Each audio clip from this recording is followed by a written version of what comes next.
पाप पर दुख में भोगे डरता है सन के मंगल पल पल लेना पाए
देखिए, यहाँ समभाव धारण करने की प्रेरणा आचार्य देव अपने को दे रहे थे।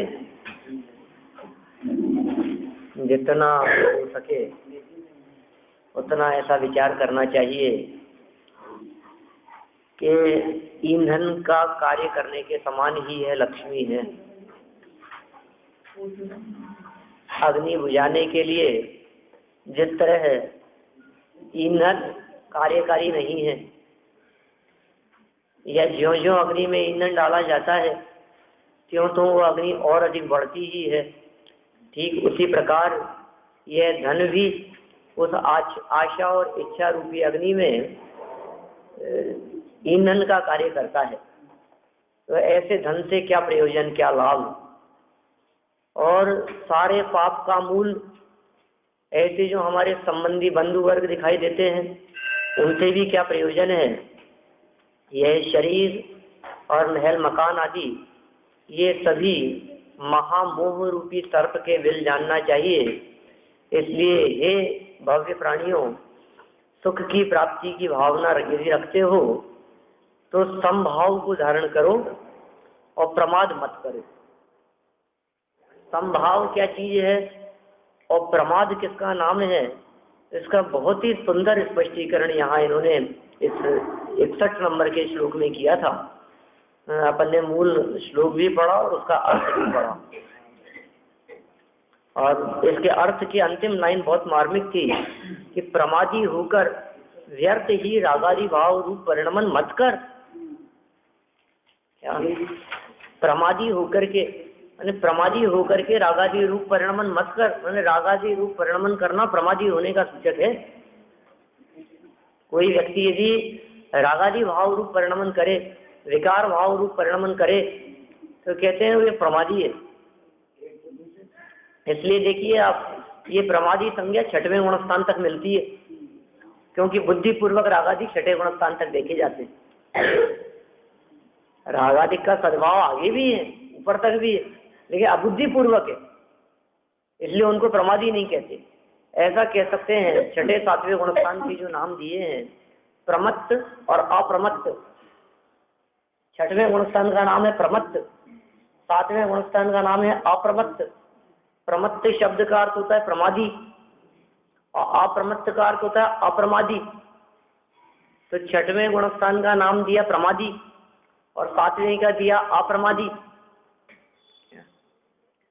और जो ये समय सार की जो गाथा है, अपने 6वीं गाथा, न अप्रमत्त है न प्रमत्त है, उसका स्पष्टीकरण करते हुए टीकाकार आचार्यों ने ऐसा स्पष्टीकरण किया कि 6वें गुणस्थान का जो प्रमाद नाम दिया है, प्रमत्त नाम दिया है, वो अंत दीपक है। माने पहले से 6वें गुणस्थान तक सारे गुणस्थान प्रमाद सहित होने से प्रमत्त ही है,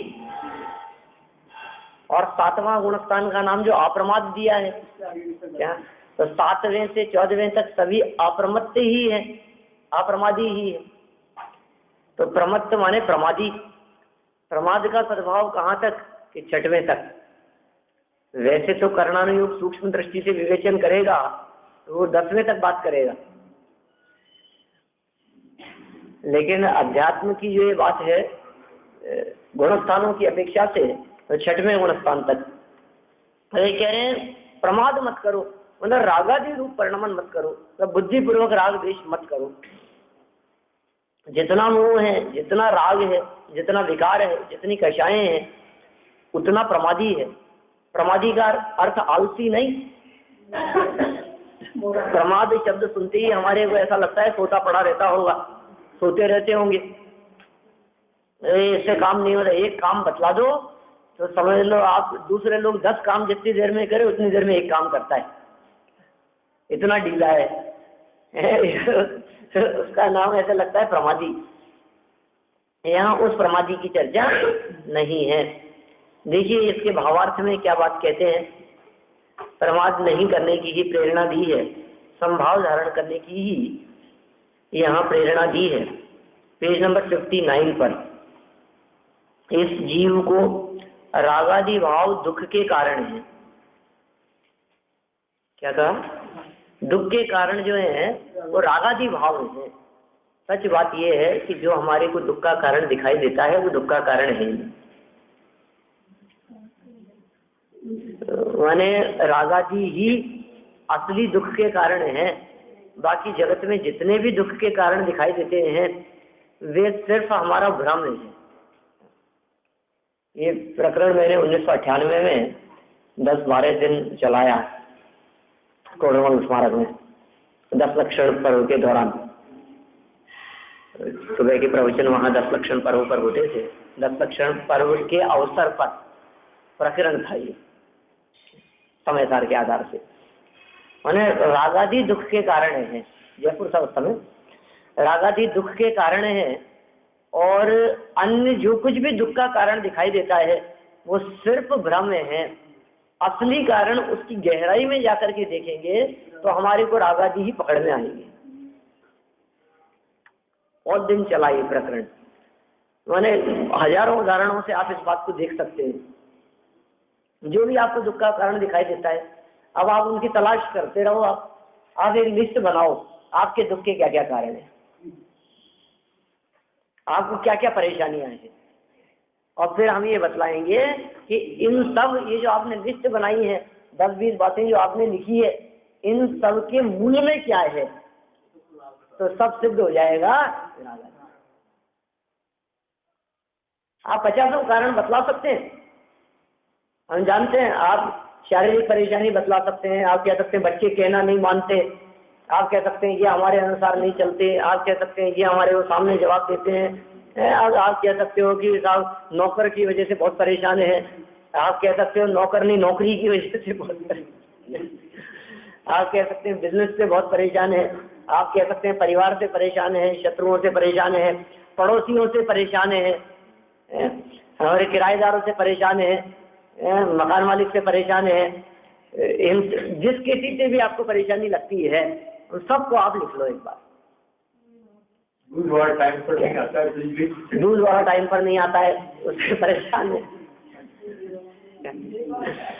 सब समझ लो आप, काम वाली नहीं आती है, बर्तन वाली नहीं आती है, समय से नहीं आती है, उसका इंतजार ही करते रहते हैं। क्या करें साहब, हम तो खूब चाहते हैं कि समय से प्रवचन में पहुंचे, लेकिन क्या करें, रोज बिजली डंडा डाले जाती है। कोई बंदरों से परेशान है, कोई चूहों से परेशान है। ये कह रहे हैं रागादि दुख के कारण है। आप किसी भी चीज के बारे में आप लगा करके देख लीजिए, ये बहुत परेशान करता है कि साहब क्या परेशान करता है आपको, या आपने जो भी कारण बताया कि साहब हमारा ये काम ऐसा नहीं हो रहा, तो आप ये काम क्यों चाहते हो, क्या उसमें क्या राग है। तो कहीं ना कहीं जाकर के वो मूल में जाकर के ये बात सामने आएगी कि भाई दुख का जो असली कारण था वो राग था, और मैंने राग तोड़ दिया, अब मुझे दुख नहीं है, अब मुझे तकलीफ नहीं है। और देखिए ये बात हमारे प्रकट अनुभव में आती है। कितनी दुर्घटनाएं रोजाना न्यूज़पेपर के अंदर 3 नंबर पेज 4 नंबर पेज पर हम देखते हैं खबरें, सब 3 की 65 की जितनी खबरें आती है पेज नंबर 4 पर, वो सब मरने वाले लोगों की खबरें हैं। और रोज हम देखते हैं उसमें अपन कितने दुखी होते हैं उसको पढ़ करके। राग नहीं है, बिल्कुल दुखी नहीं है। क्यों? क्योंकि हमारे को राग नहीं। कितने मरे और कितने दुर्घटनाएं, एक्सीडेंट, विस्फोट आदि की खबरें अपन पढ़ते हैं, लेकिन दुखी नहीं होते ना। क्यों नहीं होते?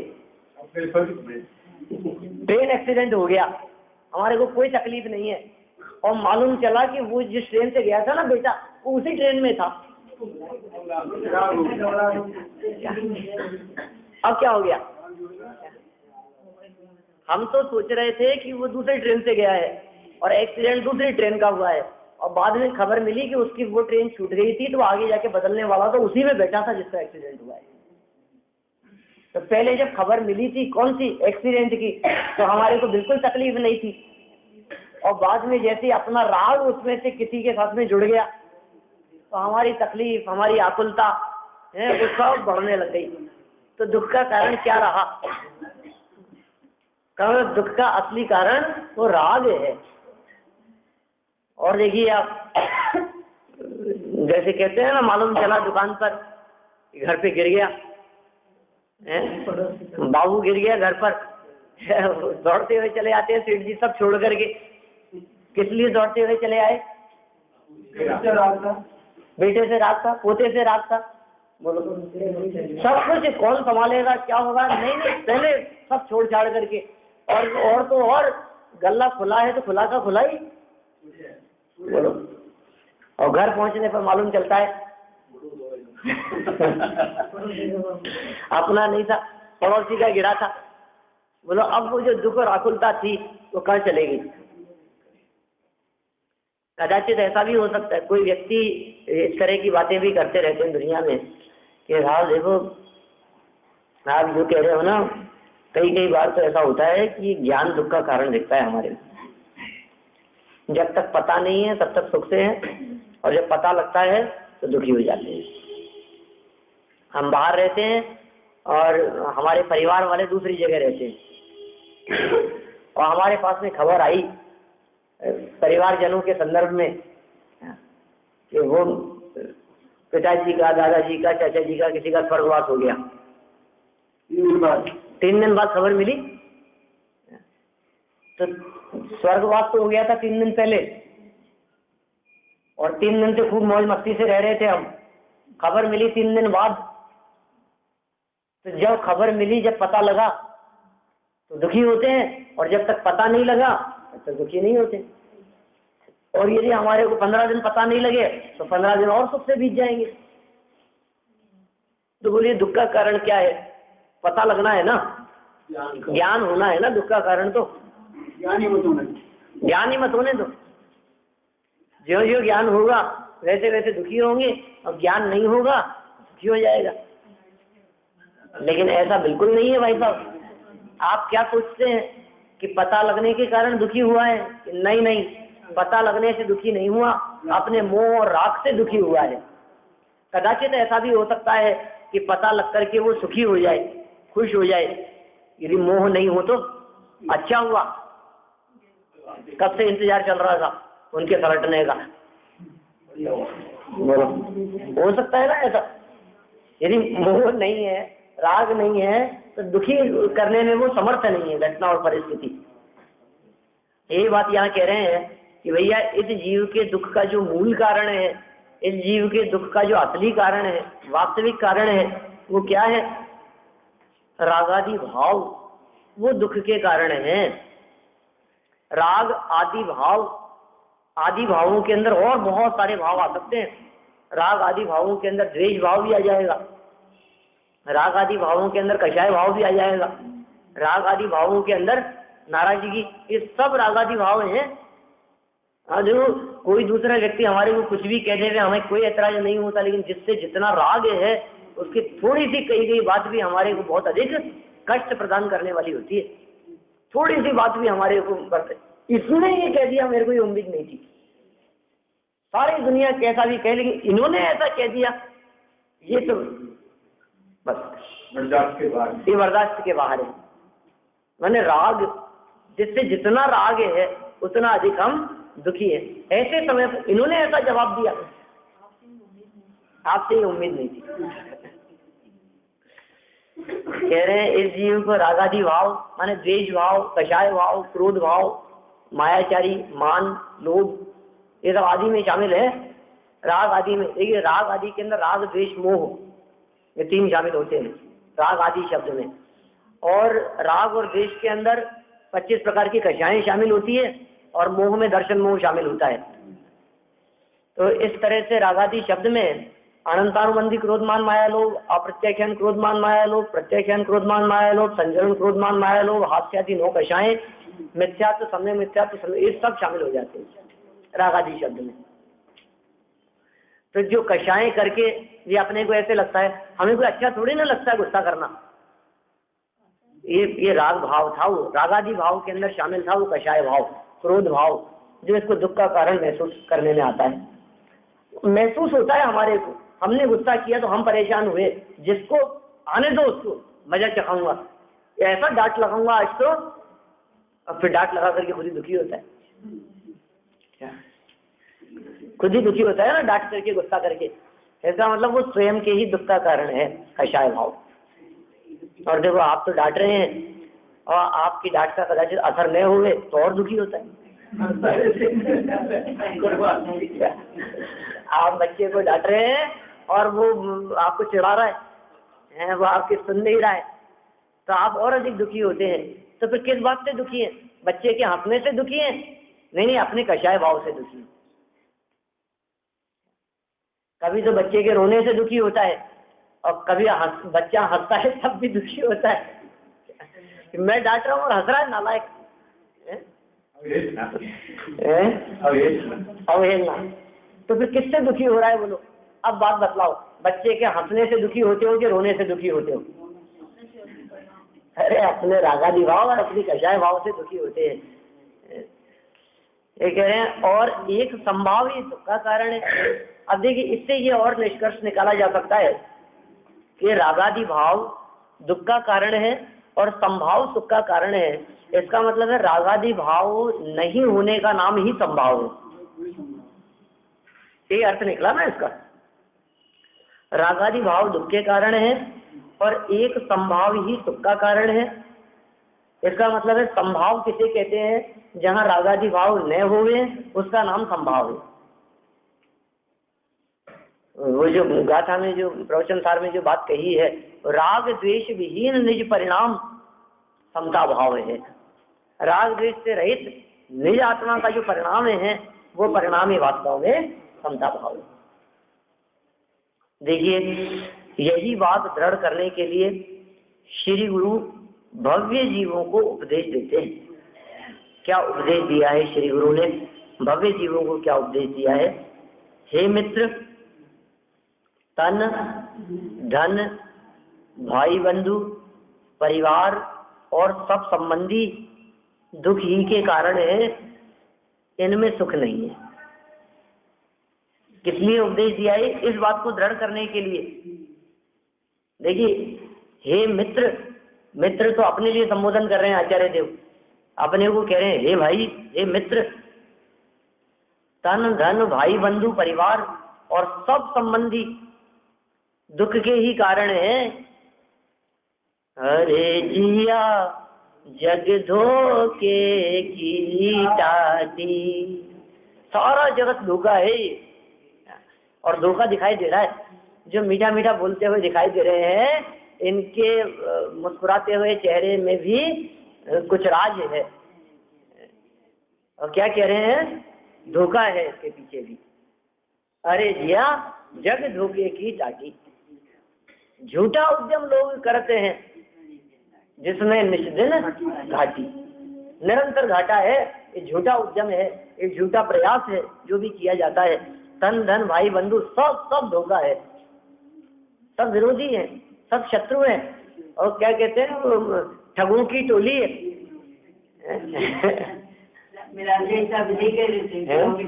ठगों की टोली है, ठग लेने वाले। ये किसी भजन में ही है इस तरह की पंक्तियां भी, ये सब ठगों की टोली है। ठगने वाले हैं हमारे को कि किस चीज को क्या ठग लेते हैं हमारा। जैसे हम कहते हैं ना, विकट वन में कर्म वेरी ज्ञान धन मेरो हरियो, मेरे ज्ञान रूपी धन को हरण कर लेने वाला वो ठग था। उसी तरह से ये स्त्री पुत्र भाई बंधु आदि क्या है? ये ठग है, जो मुझे ठग लेने वाले हैं, धोखा देने वाले हैं, मुझे लूट लेने वाले हैं। मुझे ये क्या लूट लेते हैं? मेरी स्वरूप संपदा को लूट लेते हैं, मेरे आत्म वैभव को लूट लेते हैं, मेरे उपयोग को लूट लेते हैं, माने उपयोग को खराब करते हैं। आप सोचिए, यदि ये ठगों की टोली न होती, यदि ये सहयोगी हुआ करते, हमारे हितैषी ही होते, तो फिर दिगंबर मुनिराज इनको छोड़ करके क्यों चले जाते? सबका त्याग करते, लेकिन अपने हितैषियों का त्याग क्यों करते? सब चीज का त्याग कर दो आप, लेकिन कम से कम परिवार का तो त्याग मत करो। परिवार तो अपना ही है। नहीं नहीं नहीं, यही तो है असली ठग, यही तो है जो मुझे मोह में फंसाते हैं, यही तो है मुझे राग में फंसाते हैं, यही तो है जिनकी वजह से मेरे को अनेक प्रकार के पाप करने पड़ते हैं, अनेक प्रकार की विकृतियां जो मेरे में देखी जाती है, उसका असली कारण यही है सब। इसलिए जग धोखे की। देखिए, बंधु वर्ग के संबंध में कह दिया दुख के ही कारण है, इनमें सुख नहीं है और तू सुख चाहता है। इनमें तो सुख नहीं है और तू क्या चाहता है? कि सुख चाहता है। इसलिए प्रमाद मत कर, संभाव धारण कर। अब ये संभाव को कितना सुंदर व्याख्या किए देखिए आपने। लाभ अलाभ, जीवन मरण, शत्रु मित्र, राग रंक, संपदा आपदा आदि सबको समझानो, इनके प्रति राग द्वेष मत कर। वाह, कितने सुंदर बात कह रहे हैं। लाभ अलाभ, हाँ वही तो है, और तो क्या, यही तो किया अभी अपन ने ऊपर से, यही तो अर्थ करते आ रहे हैं अपन। ये सब मत कर, होकर सुख में मग्न न फूले, दुख में कभी न घबरावे, पर्वत नदी शमशान भयानक, अजवी से नहीं भय खावे, रहे अडोल अकंप निरंतर, यह मन दृढ़ नहीं दृढ़ कर बन जावे। अत्यंत दृढ़ हो जाए हमारा ये मन, माने ये मन रंच मात्र भी विचलित न हो सके। इसमें देखिए दो बातें कही है। अलाभ में विचलित न होवे, ये महत्वपूर्ण बात नहीं है। मरण, शत्रु, रंक, आपदा, इन सब में दुखी न होवे उसकी बात नहीं है, उन सब में विचलित न होवे वो बात नहीं है। इनके साथ में लिखा है लाभ, जीवन, मित्र, राव, संपदा इत्यादि मिलने पर भी विचलित न हुए। माने प्रतिकूलताएं विचलित नहीं कर सके तो बात तो है ही नहीं। यहाँ कह रहे हैं प्रतिकूलताओं के साथ साथ में अनुकूलताएं भी विचलित नहीं कर सके, तब जाकर के तुम सुखी होंगे। मान लीजिए प्रतिकूलताओं में दुखी तो नहीं हुए, लेकिन अनुकूलताओं में प्रसन्न हो रहे हो, तो समझ लेना अनुकूलताओं में प्रसन्न होने के पीछे भी ये बात छिपी हुई है कि ये अनुकूलताएं चली जाएगी तो फिर दुखी हो जाओगे। ये बात छिपी है ना उधर। आप अनुकूलता से दुखी मान रहे हो, अरे साहब संकट तो खैर संकट में भी दुखी, संकट में तो नहीं होते दुखी, लेकिन जो खुशी का प्रसंग है, दुख में दुखी नहीं हुए लेकिन खुशी में तो खुश हो ले रहे। कह रहे हैं आपको जो अनुकूलताएं मिली है, यदि आप उसमें अपने आप को प्रसन्न मानते हो, अपने आप को अच्छा मानते हो, अपने आप को भला मानते हो, बहुत श्रेष्ठ मानते हो, तो कितनी बड़ी प्रॉब्लम होगी कि ये अनुकूलताएं ज्यादा समय नहीं रहेगी, फिर इनके चले जाने पर आपको दुखी होना पड़ेगा। इसलिए वियोग में दुखी नहीं और संयोग में सुखी नहीं, ऐसा संभाव जिनके जीवन में होता है वे वास्तव में सुखी होते हैं। वियोग दुखी करने में समर्थ नहीं और संयोग सुखी करने में समर्थ नहीं। वे इष्ट वियोग अनिष्ट योग में सहनशीलता दिखलावे। दोनों परिस्थितियों में, यद्यपि वो दोनों तो प्रतिकूल परिस्थितियों की बात की, इष्ट का वियोग और अनिष्ट का संयोग दोनों प्रतिकूल है, सहनशीलता दिखलाने की बात वहां की गई है। और वही बात यहाँ इन्होंने कह रहे हैं, इतना समता भाव रखे कैसे आखिर, ये तो बताओ हमारे को। आपने तो कह दिया लेकिन आसान काम थोड़ी ना। तो समझ लीजिए यश अपयश विधि हार हाथ, होनहार पर है, अपने हाथ में नहीं है। यश होना अपयश होना परिस्थितियां बनना तो उदयाधीन मामला है। ठीक है, बहुत सारे प्रसंग मिलेंगे आपको। समय सार में मूल श्लोक आता है इस तरह का एक, उसमें सुख दुख आदि जीवन मरण इस तरह की चर्चा की है और कहा है कि ये सब उदयाधीन है, ये कर्म के अधीन है। ऐसा मूल श्लोक है, बहुत प्रसिद्ध श्लोक है। आप लोगों में से किसी को कोई शब्द याद हो तो।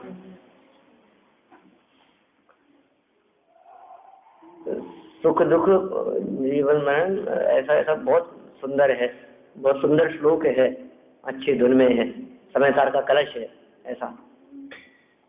अज्ञान में यत्तु परे परस्य कुर्यात् पुमान मरण जीवित दुख सौखम। ये नीचे की दो पंक्तियां हैं, इसके ऊपर की दो और।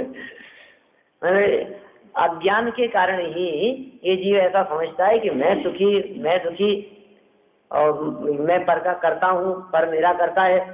ठीक है ना, ये सब अज्ञान के कारण ही ऐसा समझता है। वस्तु स्थिति ये है कि ये सब इसके करने धरने की अपेक्षा नहीं रखते हैं। तो लाभ अलाभ, जीवन मरण, शत्रु मित्र और राव रंक। अब देखिए आपको ये बात भी ध्यान रखनी चाहिए कि ये जो बातें कही जा रही है, आपको वो दौलत राम जी की वे पंक्तियां याद आ रही होगी जिसमें कहा हरि मित्र महल मकान कंचन कांच निंदन तुतिकरण हर घाव उतारण अति प्रहारण में सदा समता धरण। मुनि राजियों के लिए वे पंक्तियां, मुनि राजियों का जीवन बतलाया है वहाँ उन पंक्तियों के माध्यम से कि सब में समता भाव रखते हैं, मैं सदा समता धरण। अब वही सारी बातें यहाँ इन्होंने कह दी है। हरि मित्र महल मकान कंचन कांच निंदन स्तुतिकरण अर्घावतारण और अति प्रहारण सदा समता धरण, है ना। तो ये तो सब मुनिराजों की बात है। तो अपने को ये भी नहीं भूलना चाहिए कि जो चर्चा वास्तव में जो चल रही थी, ये सारा संबोधन मुनिराज को लक्ष्य में रख करके श्रावकों को दिया जा रहा है। किसको? अपना जो निर्मल धर्म प्रकट करना है। नहीं, वो जो था ना प्रारंभ में उनका भाई आचार्य देव का, गुणभद्राचार्य का जो भाई था, जिसको संबोधन करते हुए आचार्य देव ने इस ग्रंथ की रचना करना प्रारंभ किया था, तो उसको लक्ष्य में रखकर उसको संबोधन करते हुए ये चर्चा कर रहे थे। तो उसकी बात है यहाँ मुनिराज तो है, वो मुनि भूमिका तो है, लेकिन चित्त थोड़ा सा विचलित होते हुए देखा, थोड़ा सा राग भाव उसके मन में आते हुए देखा, तो उसको संबोधन करने का भाव आ गया इस प्रकार से। और ये ऐसा संबोधन कर रहे हैं तो देख, राग द्वेष मत कर, तो कचाए भाव मत कर, हर परिस्थिति में समता भाव रख। अनुकूलताएं प्रतिकूलताएं उदय के अनुसार होती है, आने जाने वाली चीज है। ऐसा कोई व्यक्ति नहीं है जिसके जीवन भर अनुकूलताएं रहे, ऐसा कोई व्यक्ति नहीं है जिसके जीवन भर प्रतिकूलताएं रहे। अनुकूलताएं प्रतिकूलताएं बदलती रहती है। हाँ, बड़ी अनुकूलता नहीं आए, बड़ी प्रतिकूलता नहीं आए, ऐसा तो होगा, लेकिन मच्छर ने काटा, ये भी तो प्रतिकूलता है। कितना भी वैभव संपन्न हो जाए, लेकिन क्या उसे किसी मच्छर ने नहीं काटा कभी? तो आगे प्रतिकूलता, जिसमें झुंझलाहट हो रही है, जिसमें खेत खिन्नता हो रही है, कितने मच्छर हैं, तो समझिए आप ही प्रतिकूलता है। किसी के जीवन में रंच मात्र भी प्रतिकूलता न आवे, ऐसा व्यक्ति होता ही नहीं है। क्या हुआ, नहीं दिखा? अरे तो वही दिया है, ये देखिए। आपको इतना समय लग रहा है, मैं 1 सेकंड में बता देता हूँ आपको।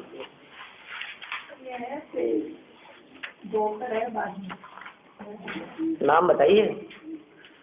चालू होने के बाद पेज नंबर 2 पर ही है नीचे, मंगलाचरण पूर्वक ग्रंथ रचना करने लोकसेन, धर्म भाई लोकसेन, पेज नंबर 2 पर धर्म भाई लोकसेन नामक मुनिराज। पहले श्लोक का अर्थ करते थे, पहले श्लोक के ऊपर आचार्य गुणभद्र स्वामी ने विषयों में विमोहित अपने धर्म भाई लोकसेन नामक मुनिराज को समझाने के बहाने से सर्वजनोपकारी सन्मार्ग का उपदेश देने की भावना से इस आत्मानुशासन ग्रंथ की रचना करते हैं। माने देखो, उसके बहाने से, माने वो तो है ही, उसके बहाने से मतलब वो तो है ही, और फिर किसे कि सर्वजनोपकारी, ये महत्वपूर्ण बात है। माने ये बात कह तो रहे हैं, उसको समझा तो रहे हैं, उसको बहाना तो है उसको समझाने का, लेकिन है कैसा, सर्वजनोपकारी, सब लोगों के लिए है, सबके लिए है ये बात। देखिए क्या कह रहे हैं, लाभ अलाभ, जीवन मरण, सुख दुख, जीवित मरणोपग्रहाश्य, उद्गल के उपकार है, कर्म के उपकार है, नहीं कर्मण वर्गणाओं के उपकार है। सुख दुख जीवित मरणोपग्रहाश्य, सुख भी होना, दुखी भी होना, जीवित रहना, मरण करना। और शत्रु मित्र, शत्रु और मित्र, राव और रंक, राव मतलब राजा और रंक मतलब दरिद्री गरीब, संपदा और विपदा आपदा, अपोजिट है एक दूसरे के। आदि सबको समझान, इनके प्रति राग द्वेष मत कर। किसी के मतलब इनमें से आधा राग रूप है और आधे द्वेष रूप है। राग भी मत कर, देखिए लाभ के प्रति राग मत कर, और अलाभ माने नुकसान के प्रति द्वेष मत कर। जिंदा है बच गया तो राग मत कर, और मर जाने की बात करके द्वेष मत कर। मरने की बात नहीं, मरने के बाद तो क्या करेगा, मर ही गया तो चला ही गया है ना। लेकिन मरने का विचार करके, मरण संबंधी परिस्थितियों को देखकर द्वेष मत कर। ऐसे ही शत्रुओं से राग मत कर, शत्रुओं से द्वेष मत कर, और मित्रों से राग मत कर। राजा बन जाए तो मोही रागी मत होना, और रंक रह जाए तो खेत खिन्नता मत करना। संपदा हो बहुत अच्छा भला हो गया ऐसा मत जानना, और आपदाएं आ जाए तो दुखी होने की जरूरत नहीं है। इनके प्रति राग द्वेष मत कर। क्यों नहीं करें इनके प्रति राग द्वेष? क्योंकि ये सभी परिस्थितियां अस्थिर हैं, इसलिए राग द्वेष नहीं करें। ये सब परिस्थितियां, लाभ भी अस्थिर है, अलाभ भी अस्थिर है, जीवन मरण आपदा विपदा सब अस्थिर। अस्थिर मतलब क्षण भंगुर है, मतलब क्षणिक है। तो क्षणिक आने जाने वाली इन अवस्थाओं से राग द्वेष करना ये समझदार व्यक्तियों का काम नहीं। वही बात ख्याल में आती है अपने को, एक ने कलश बना लिया स्वर्ण का, और दूसरे राजपुत्र ने उसको तोड़ करके उसका मुकुट बना लिया। तो जब राजपुत्र के लिए मुकुट बनाया गया तो वो प्रसन्न होता है, लेकिन जिस राजकुमारी का स्वर्ण कलश तोड़ दिया गया था मुकुट बनाने के लिए, वो दुखी होती है। और दोनों को देखने वाला जो राजा है वो न कलश को देखता है और न मुकुट को देखता है। कलश को टूट गया ऐसा जाने तो दुखी होगा, और मुकुट में राग करेगा तो भी दुखी होगा। लेकिन दोनों ही परिस्थितियों में वो क्या जानता है, तो सोना है तो क्या हो गया, कलश तोड़ दिया मुकुट बना दिया तो क्या हो गया, सोना तो सोना ही है। तो ऐसा संभाव रखने वाले व्यक्ति, उसमें राग नहीं करने वाले, द्वेष नहीं करने वाले, वे दुखी नहीं होते हैं। तो कब नहीं होंगे दुखी, कब होगा समता भाव, जब उनकी अस्थिरता को जान, दोनों ही परिस्थितियों की अस्थिरता को जान लेंगे। अब देखो मुकुट बन गया तो उसको भी अस्थिर जानता है राजा, क्या दम है, आज मुकुट बन गया कल और जरूरत होगी तो कल और चीज बन जाएगी, सोना कायम है। लेकिन सब परिस्थिति को अस्थिर जानते हैं, परिस्थिति अस्थिर है और जो उसमें मूल तत्व है वो कायम है। तो जो अस्थिर है उससे दृष्टि हटाओ और जो कायम है उसको दृष्टि में लो। जो कायम भाव की तरफ जिसकी दृष्टि है वो सुखी है, और बदलने वाले भावों की तरफ जिसका मुख है वो दुखी है। ठीक है, कायम रहता है, ठीक है, कोई बात नहीं। देखिए ऐसी बात है यहाँ लक्ष्मी की अस्थिरता, ये तो इन्होंने हेडिंग दिया है समता भाव को दृढ़ करने के लिए। जैसा भी समता भाव में दृढ़ता कैसे आएगी, तो ये कह रहे हैं स्थिर जानो। उसको दृढ़ करने के लिए राज्य लक्ष्मी को त्याज्य है। क्या कह रहे हैं, समता भाव को दृढ़ करने के लिए राज्य लक्ष्मी को त्याज्य है, मतलब राज्य भी और लक्ष्मी भी ये छोड़ने योग्य है। यह बात आगामी चंद में कहते हैं। 62 नंबर का श्लोक है शार्दुल विक्रीडे से, अपन इसको कल पढ़ेंगे। आज इसमें समय ज्ञानानंद स्वभावी ज्ञानानंद स्वभावी मैं हूँ अपने में स्वयं पूर्ण पर की मुझ में कुछ गलत नहीं। मैं अर्श रूपी अर्शी पर से कुछ भी संबंध नहीं। मैं रंग राग से निराला हूँ। मैं हूँ अखंड चैतन्य निज रस में रमने वाला हूँ। मैं ही मेरा करता करता मुझ में करता कुछ काम नहीं। मैं मुझ में रहने वाला हूँ, मेरा विश्राम नहीं। मैं शुद्ध बुद्ध अविरोध पर नदी से प्रभावी हूँ।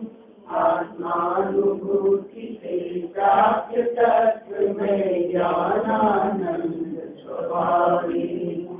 मैं ज्ञानानंद स्वभावी हूँ। मैं ज्ञानानंद स्वभावी हूँ। नाश को ज्ञान की प्रकाश परिभाष को मनुष्य बधानी है। विचार विचार परम समानी अनुभवतार विकु जीव जतार विकु पाहुन जतार विकु भव्य रानी चाहता विकुकार के उतार विकु सुख वितार विकु मति जिन्वाणी जिन्वाणी की सुखी अद्भुत जी करे माता मुनिया ये जिन्वाणी भारती तो जो जो तेरा शरण रे तो पाले जवानी से ज्ञान से तुझे रोका लो तो वाणी मत मुस्कुरा दे तू।